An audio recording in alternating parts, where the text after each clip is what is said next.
No, it's one of those. It's a conference phone. Oh, No, it's a thirst extinguisher. Oh.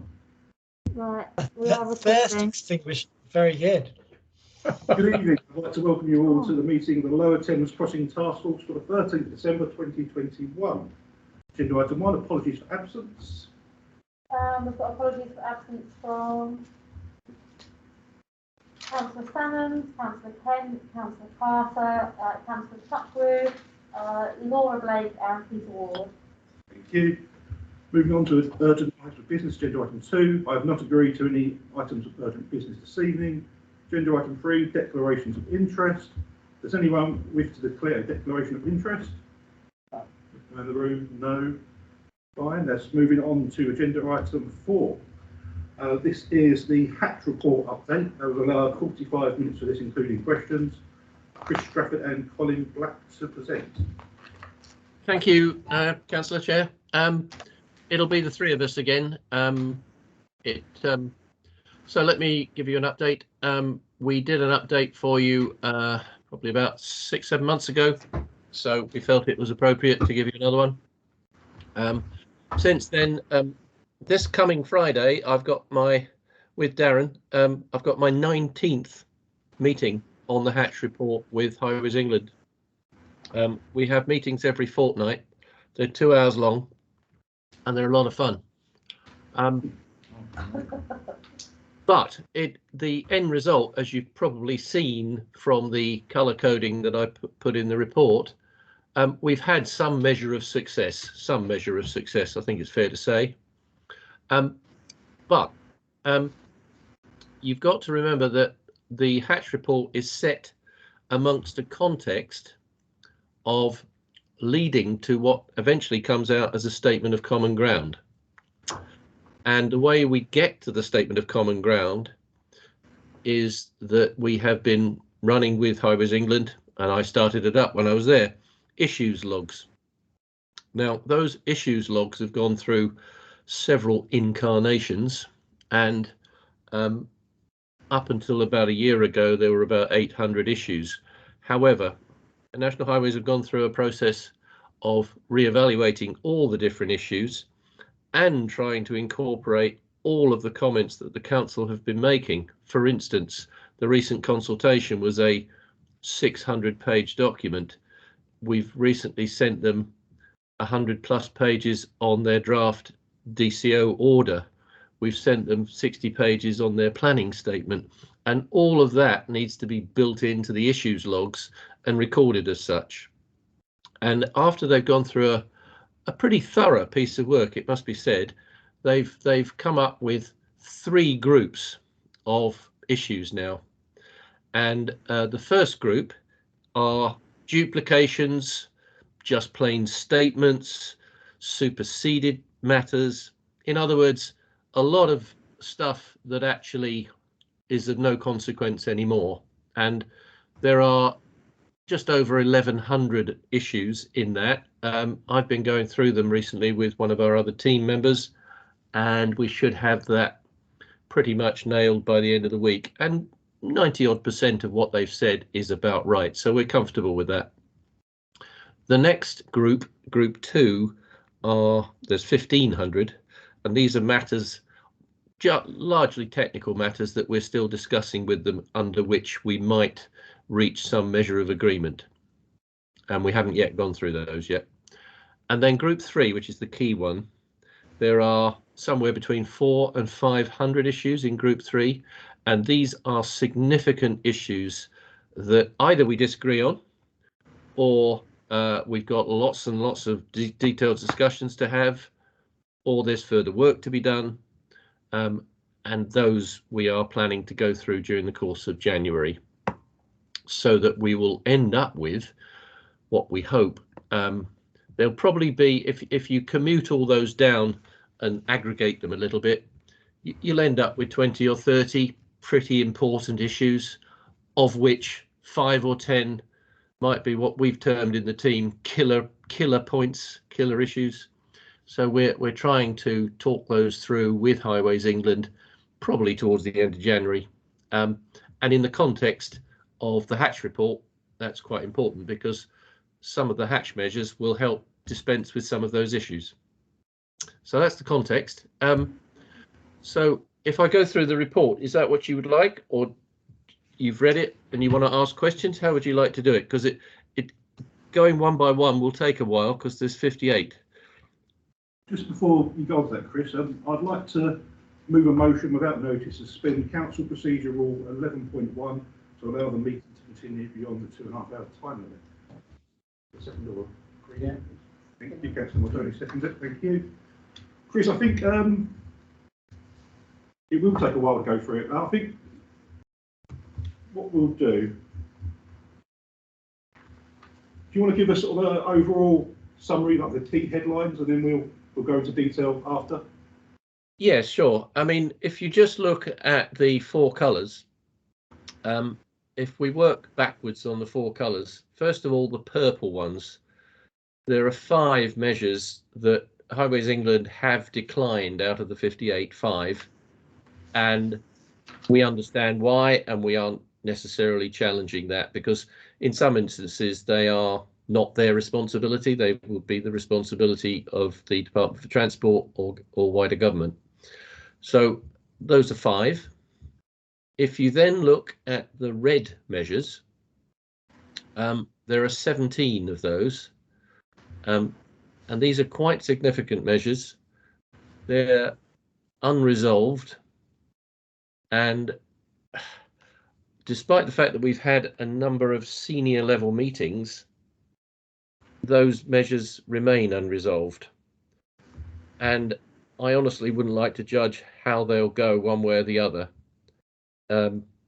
It is a fair comment, I think, to say that National Highways are ready to accommodate minor change and document text changes, but anything that would involve a significant change to the scheme, notwithstanding what we said about Tilbury Fields, obviously, but anything that's a significant change to the scheme and therefore affects their programme, they resist it tooth and nail. So then you go to amber measures, and these are still close to technical agreement, but still ongoing, and so there are 20 of those. So that's 37 out of the red and amber, 37 out of the 58, and bear in mind some of these are grouped together. So we've probably got more like 70% are still under discussion after what would be 9 months of fortnightly meetings. So that gives you an indication of the level of progress. And then the green measures, and as I pointed out in the report, nothing has actually been agreed formally because it has to go through democratic process. So what we've called green are measures that we as officers or consultants to the council find technically acceptable. Whether the council accept them is a different matter, but we find them technically acceptable, and for the most part they are changed or additional wording in control documents or agreement to provide certain things within other documents. So fairly straightforward measures that they have been able to agree. So that's how it's organised, and that colour coding permeates the report like it did before. But if you remember from before, I don't think there were more than 2 or 3 agreed. So we've moved on. We have moved on, but only at a what you might call lower significant level. We haven't tackled any of the big items yet. Thank you, Chris. I think the colour coding really does help. It does make it a lot easier to make sense of a lot of it. Is there anything in particular out of the purple measures that would hold more weight than another item? Not really. I'm just looking through what they are. They wanted, well, I'll go through the 5 because they're fairly easy. M12 is smart speed limits responding to traffic flows. They said it could be considered as part of a regional strategy with the wider national highways, but no further progress. They have said no to the revised proposals we put to them ages ago for the A13 junction. Although Colin may want to add something about that, because we've had quite a lot of discussions about how that works or it doesn't work. Having a fixed proportion of Lower Thames Crossing tolls hypothecated to support projects in Thurrock is a DfT responsibility, and I would think unlikely to be supported. They want the money. And what's the other one? Provision of worker accommodation that's a legacy for Thurrock. Well, they've declined that straight away because they think they can cope with it in the rental market plus what they've got on site. And was there another one? Yes. Low emission vehicle use targets with financial penalties payable to Thurrock. So in other words, if they don't hit the targets of low emission vehicles using the Lower Thames Crossing, they're liable for financial penalties, which we get, and that's been declined and requires DfT approval.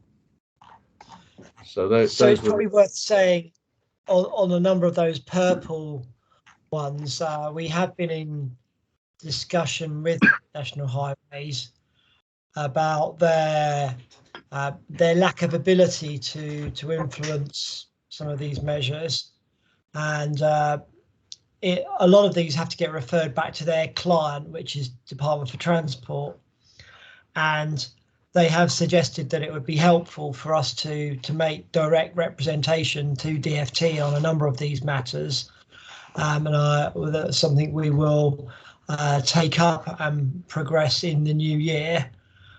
So I wouldn't say that the purple ones are completely dead in the water. They will need a different approach for us to address them with National Highways' client and not directly with National Highways as part of the LTC DCO. Thank you there. I think the one that's not Department of Transport that probably worries me, and I know the members have spoken about it before, is the accommodation. Yeah. I mean, is that not even a starter for a discussion or any movement on that? Because I really do worry that it's not the accommodation in this current support. It's been a no from the very beginning, and it's been a no from Matt Palmer himself. So I don't think there's likely to be any movement. I mean, they've got 400 worker accommodations on site. They've got a further 80 on site, but those are hyperbaric accommodation for people that have been deep in the tunnel. So you'd have to have that for safety reasons. The rest, however many they anticipate coming in from a wider area, they believe either will drive in, and we have some concerns about that, or they will stay in the local rental market. I mean, there was a time a while back, Jared, when you remember, probably a year or two ago, when there was a site potentially available near Stamford-le-Hope interchange, but that site disappeared. And that was a potential for, a Thurrock-based employment, that a bit like the Olympic Village. You do it for one purpose and convert it for something else. But that site went away. So, but they've been pretty adamant that they won't deal with this. So, I don't see much chance of movement. I've not seen it in the last year or so. So. Thank you. Open up to questions from members. Councillor Baldoni. Yes. Maybe with M4, so the initial census to monitor air quality and noise with required actions if target limits are exceeded. So obviously we're talking about construction here, that there's been some movement on that. In terms of operation, I mean, because certainly in the consultation, they said that there's not going to be any impact.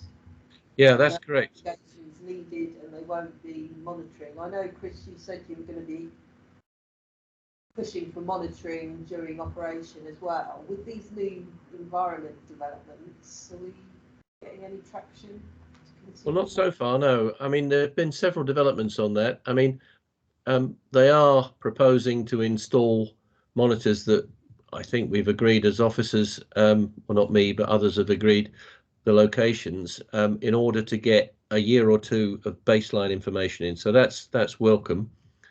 You'd want to do that. And they have agreed to an exceedance framework, which means that if they go beyond certain levels above a baseline, they then have to do something about it. And we're still arguing the toss about, I would like them to stop the piece of work that's causing the exceedance before they, and then stop it first and then sort out what they need to do about it. They want to carry on and sort out what they want to do about it while still continuing. So it's still a bit of a debate going on. But in terms of operation, they seem adamant that they do not want to do it. Their modelling tells them, and bear in mind the modelling keeps changing. The modelling tells them that the effects at the year of operation are negligible, which is 2029 currently. And because of that, they don't need to monitor. And I mean, it doesn't make logical sense, that, because you don't know what's going to change in the next 7 or 8 years, and you don't know what's going to change after the opening year. They have recently said, because of a change, I think it's a change in legislation, that they need to accommodate some mitigation for nitrogen dioxide coming from car exhausts. And that gives us our first way in to saying, well, if you think there's a possibility that that is going to need mitigation, surely you need to monitor. So we will be progressing with our need for monitoring operationally both noise and air quality. Colin, do you want to add? No. Okay. Fine. No, not really. I have nothing more to say. So we're not going to let it go. I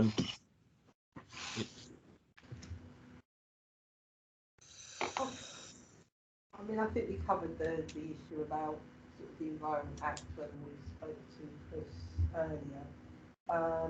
Because I mean, certainly, if there's going to be there'll be some movement, surely, in the targets for nitrogen dioxide and PM2.5. So, well, the government are consulting on these new targets next year, early next year, yeah.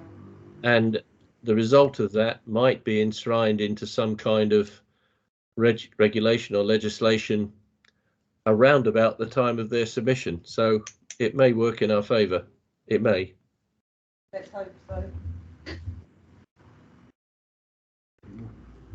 I've got quite a few questions. With M5, so there's been a bit of movement on this. Yes. Yeah, I'm talking about M5. So I'm just looking from one to the other, but my ink ran out on this one, so I'm kind of pink instead of amber, and it's a bit confusing. So what are the core hours currently? Oh, the core hours. Well, they're stated in the Code of Construction Practice, but I think they are 7 in the morning till 6 at night, with an hour mobilisation and an hour demobilisation within that period. So what they've done is that they, first of all, on GIS mapping, they've put the route, and anywhere they put isochrones around 300 meters from the center line of the road, as it might be, and any properties that fall within those 300 meters, they have said that they will stick to core hours only, and not, if you remember, their idea of summer was 9 months long, running until 10 or 11 at night. Yeah. And what we've said is that where you're within 300 meters of properties, you will restrict it to core hours, no matter what. And we're still fiddling around with the wording in detail, but essentially we've got their agreement to do that. So that will include the Brentwood Road construction area? Honestly, I can't. I mean, there were quite a lot of areas involved in the 300 metres, but anywhere that's within 300 metres will be protected. I think so, because if I recall correctly, the Lower Thames crossing route comes within 200 yards of Godman Road flats, and it's just north of the route. Yeah, I mean, the areas which get the benefit of this potential agreement are areas around Linford and Chadwell for the most part in that area. Except when they'll be doing their 24-hour a day. No, well, no, the 24-hour working is for the tunnelling, which is quite normal. But they've also said that for things like bridge installations, or you know, where you can't stop doing it halfway through putting a bridge in, there may be, and they've listed within the COCP, they've listed a number of areas of other 24-hour working, which don't seem unreasonable.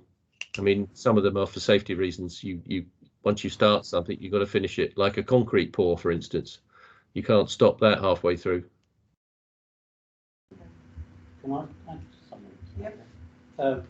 Chris, yeah, just a different view on that one. One of the other noise levels is from the HGV movements. Yes. I mean, they're quoting like something like 400 to 600 HGV movements a day in the areas around Chapel and Winford and East Tilbury. Yeah. Now, I don't know if we've got to the detail of what routes they're going to be running HGV vehicles on and how that will coincide with 300 metres of housing and the effect that they have. But we have another local business in East Tilbury which has heavy goods vehicles going backwards and forwards to it, and that's got a pre-designated route that haulier for that business is allowed to take, and that comes down Dock Road and down Fort Road and into East Tilbury on the back lanes there. Right. Keeps it well away from most traffic. Is there anything like that we can do to influence the routes that these HGVs will take? Well, yeah, there's a few points to make there, Robert. The first of all, this 300 metre thing that I was talking about earlier is only related to earthworks, not about HGV movements, but only related to earthworks. HGVs can only operate during core hours anyway, and as part of the last consultation, the broad routes for HGV traffic or construction routes were included in the consultation. Having said that, we have received 2 versions, I think, of the construction modelling, and they came without an explanation document, and in any case they are in the process of completely revising it, and we haven't yet received it. But you're right, we will be very carefully watching both the HGV routes and restricting those routes, and 2, trying to minimise the amount of HGV traffic. And one of the ways to do that is that we have been pushing them to use the river much more, especially considering we've got a major port either side of the route. It's nonsensical not to commit to much more use of the river, and then to use dedicated haul roads to bring it in so it doesn't affect local roads. Does that help? Yes. Yeah, that helps. Thank you. I don't know who will say to Chris or Colin, but M6, the additional noise mitigation in Chadwell and East Tilbury during construction. Yeah, well, that's red for the simple reason we haven't got any data, and we don't know quite when we're going to get it. So we don't know if we need more or less noise mitigation in those areas because we just don't know the information about their assessment. In fact, they're still doing it. So that will be available before the DCO, perhaps, that information? I'm not sure. Doesn't sound very promising, but appreciate your honesty. Any other questions from members? I mean, it's yes. not for the want of trying, Chair. I can tell you that. Yeah, it always fills me with dread when you say things like that, Chris. I know it's not your fault, but it always makes me feel the news is going to be worse than probably even I expect. There is. If I could just comment, National Highways have a, I don't know, an ethic, an approach, a style about them, which doesn't lend itself to openness and transparency easily. And they seem to think that the more they share, the more trouble they're going to get, instead of the opposite. It's an unusual approach. I've never had a major promoter like this take such an attitude, and it really does get in the way of achieving much. And the reason is that they have been, since the 2008 DCO Act came in, you know, it's a long time, it's 13 years ago, and under no circumstances until pretty recently have they had any DCOs refused or caused any trouble. So they've got away with not providing much information. This is a different one, and I don't think they've quite changed their style or approach to accommodate it.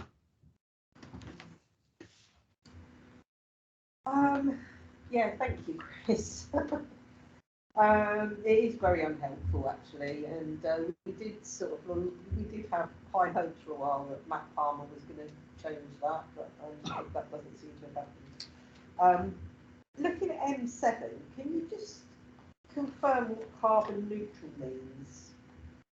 When they Well, say they're going to zero carbon or carbon neutral, it doesn't necessarily have to be electric. It might well be electric, but it can't be petrol or diesel. Well, what else could it be? Hydrogen. Hydrogen. Oh. It's a generic term that covers what we want it to cover, which is not to release carbon because of that type of transport. Okay, but that's not available currently, but it could be in the future. Well, electric vehicles are certainly available, yes. But carbon not. I don't think carbon buses even are available yet, Colin, are they? I don't. Hydrogen buses are. Oh, sorry, hydrogen buses. They are, yes. So they didn't want to be tied down to a particular type, as long as it was carbon neutral, which is fine. Thank you. So That really refers to carbon, zero carbon emissions rather than the embedded carbon in the vehicles. Yeah. Where it gets a bit confusing with the terminology. moving on to M13, the use of low noise road surfacing on the LTC and the local network. Can I clarify that that will include the A1089, the Dock Approach Road? No, it doesn't. I don't think. No. The 1089 is not part of the Lower Thames Crossing scheme. And also there are parts of the network where you can't put low noise surfacing on. So for example, anti-skid surfaces around certain corners and certain junctions. So it won't be no low noise across the whole of the design. There will be many elements that will be standards that because of the need for anti-slip surfacing, for example.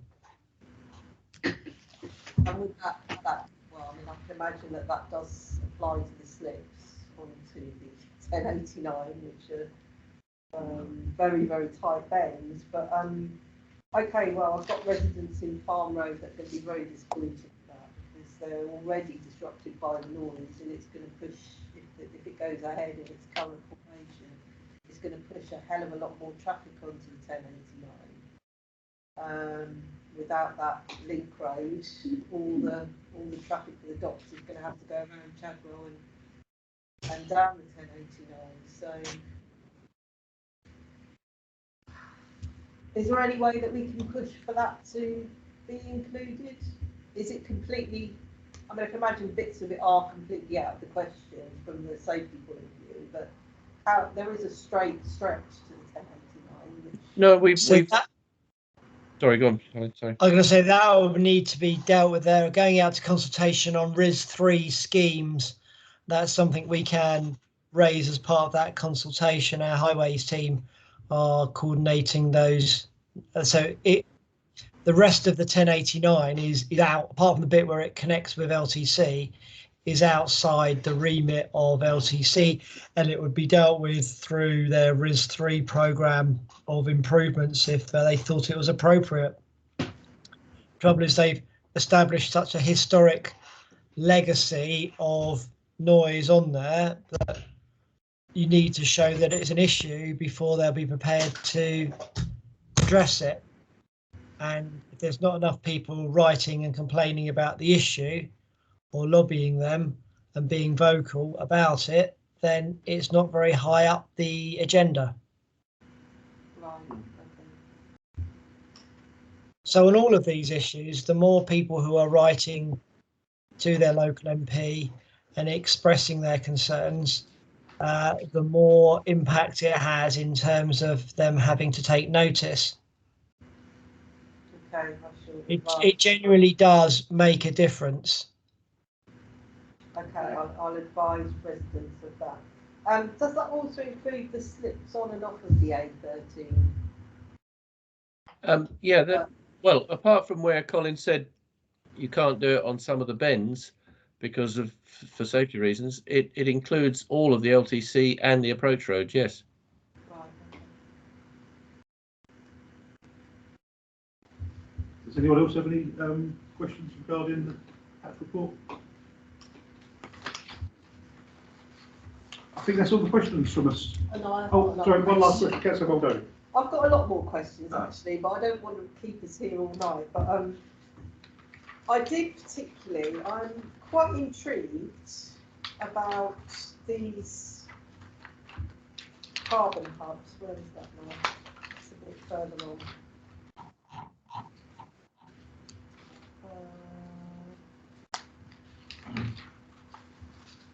I think it's quite. Oh yes, L21. What is a low carbon hub? Do we know yet? And how is that going to offset carbon? Do you want to explain this, Colin? So, sorry, trying to get myself off mute. They are looking at ways in which they can establish and encourage local businesses to invest in low carbon technologies. It is very loosely defined and has does not yet have a very clear direction definition. But that is really what they mean is a collection of businesses developing low carbon technologies. They've got particularly a very significant carbon impact in construction, and they are recognizing the need to do a lot of very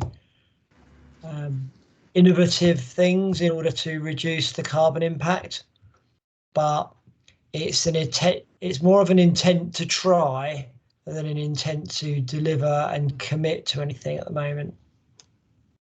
So this would be encouraging local businesses to come up with innovative ideas for how they can reduce their carbon footprint. Yeah, it's so vague that it could be anything. Okay, well that. So define hub. Is it a virtual hub? Is it a physical hub? Yeah. is it a hub that delivers anything or just talks about stuff? We've asked for a much clearer explanation. And who are TEGB? Oh yes, it's the Thames Estuary Growth Board.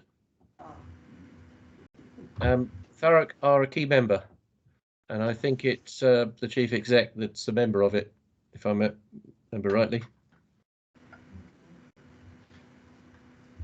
So that's unreassuringly nebulous then. Well, no, it's Not a fairly high level. It's a high level group that covers the whole of the Thames Estuary and tries to coordinate and raise funding for projects within it. So this wider huge park that's being considered that parts of Thurrock might be part of are part of that remit, along with things like hydrogen promotion and this low carbon hub that Colin talked about. So it's a fairly high level organization. It has a bit of clout to it. It's got all the major players in it. I was talking about the low carbon hubs, not the yeah. Sorry, if I wasn't clear about that. And like finally, how on L23, how much would the council save by national highways adopting the A13 and the A1A? This and is what the council plans to bury its A13 overspend. Right, how long have we got? Yeah. So it's a negotiation. It's that there are no rules around this. I think we're arguing that National Highways are using the local road network, the A13, as part of the LTC configuration. If they didn't, for example, use A13 and the Orsett roundabout, they would not have an LTC scheme that would work. So it is cheaper for them to use the local road than it is for them to develop an intersection without using local roads. So we're asking for that cost to be recognised in any settlement that they might make in bringing forward trunking of the A13, because it doesn't make sense that the LTC junction that uses A13 would be part strategic road network and part local road network.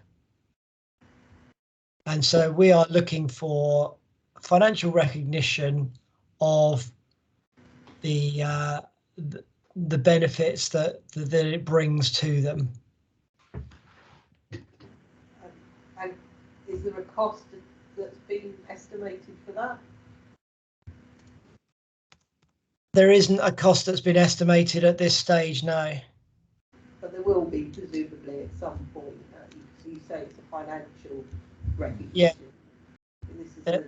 There'll be I mean, whether you can put a genuine cost on it or whether you come to an agreement of a number that's appropriate is yet to be determined. But we haven't got any clear response from DFT as to whether they'll be prepared to go down that route or accept that. One last one. Robert, quick. Just one last question from me. It's on L18.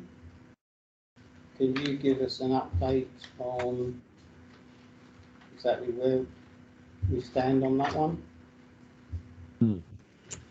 Yes. We have asked Steve Plum, you'll be familiar with Steve Plum, to prepare a paper about the East Tilbury landfill site to try and pull together all the existing information on it, because it was all scattered about, all the information, whether it was information about its contamination, information about its ecology, information about its history, any of it, or its ownership. So Steve is finalising that paper. And at one point we did wonder whether this Tilbury Fields area might expand into the East Tilbury landfill and clean it up, but evidently it now has some potentially national important species invertebrates on it, which we understand Natural England might be wanting to list as an SSSI. So the other thing is, as far as we can ascertain, there isn't much information about what lies beneath the surface, and nobody's actually done any boreholes to work it out, possibly because they were worried about the effect of a borehole literally exploding in their face. So we're trying to get that paper finalised and work out what might happen to it. So it's a bit of an unknown at this point. And consequently, until that's done, we don't know how LTC could help, even if we want them to. Is that fair to say, Colin? Okay. Okay. Thank you. Chris? Yeah. Just coming off the back of Robert's question, I know it's not LTC, but the result is just a little way up the river. That Swanscombe Peninsula. Yep. And that recently got SSSI status, but it doesn't seem to have made much difference to what they're actually planning to do with the site, I read. Yeah, I don't know how that's going to play out. I mean, everything's gone very quiet on London Resort right now. I've heard tales of disputes at the ownership level, and therefore funding has ceased for a while. But you're right, it was formally designated about a week or two ago now, formally, although it was agreed a long time ago. But it ought to make a difference to how they deal with the site. Whether it will or not, nobody has worked it out yet. You're quite right, it's an unknown. I'll keep an eye on. Yeah. Okay. Well, I suppose really I can't not ask about the noise mitigation. Well, we just don't know yet, Councillor. I mean, there are going to be earth funds to the north of Chadwell, but it's still going to lead to increases in noise pollution in the northern part of Chadwell. So, I mean, I know you're asking for more earth funds. Will that mean Chadwell will get a higher one? Will that make a Well, I don't know. I mean, there's a lot of false cuttings going all the way through that area. There are some noise barriers proposed in the area too, as well as noise bunds. And until we find out what the impacts are likely to be, we don't know whether their mitigation is accurate or not. And therefore, we don't know whether it should be higher or lower or what. So it's still that area that we're just waiting for. It's very frustrating, I agree. Yeah. I still don't understand how they're going to be able to tell with these noise barriers, these wooden fences, as I like to call them. How are we going to know after the event whether they're doing what they're supposed to do? Oh, well, that's part of the monitoring program, Robert. We do have monitoring proposed either side of some of those barriers to work out whether they're doing the job that they meant to be doing. And once we've established the baseline, we'll be able to tell how it changes. So that should be possible to find that out, assuming they release the results, of course. Yeah, but National Highways haven't even told us what the target is. No, they haven't yet. They haven't said what the attenuation might be. No, that's true. Can't compare anything with the target. You don't know what it is. No. Oh well, I'm sure you've all worked really hard to get it to this point. Yeah, well, You know that you have. we have, but I mean, it's been a bit sort of hit and miss. That's all. Apologies for that. More colourful. Yeah. Sorry. It's getting more colourful. Well, yeah, true. I think that's all the questions from the task force, gentlemen. Thank you very much for your work on this. It is appreciated. I can imagine that some of it would be very frustrating at times, so thank you very much. That's all right. Moving on to agenda items 5, the work programme. Does any member have any further items they would like added? Well, I presume that the health impact and the quality assessment will come. There'll be an update on that. Yeah, I mean, leave it on the agenda by all means for each meeting. And one of these days we might actually have something to tell you. It's a fair question, and I do remind them at every CPAG meeting that you want to see some kind of product, but we haven't seen it yet. I think it's something that's really important, and the council is right to keep bringing it up, so we'll keep on the agenda. Leave it on the agenda as a verbal update, if you wouldn't mind. Perfect. Brilliant. Anything else?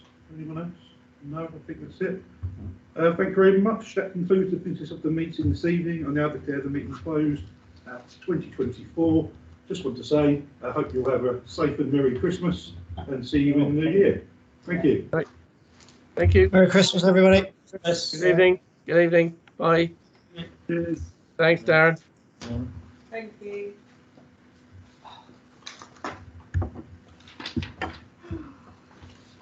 Place like data, isn't it? Just never. Material.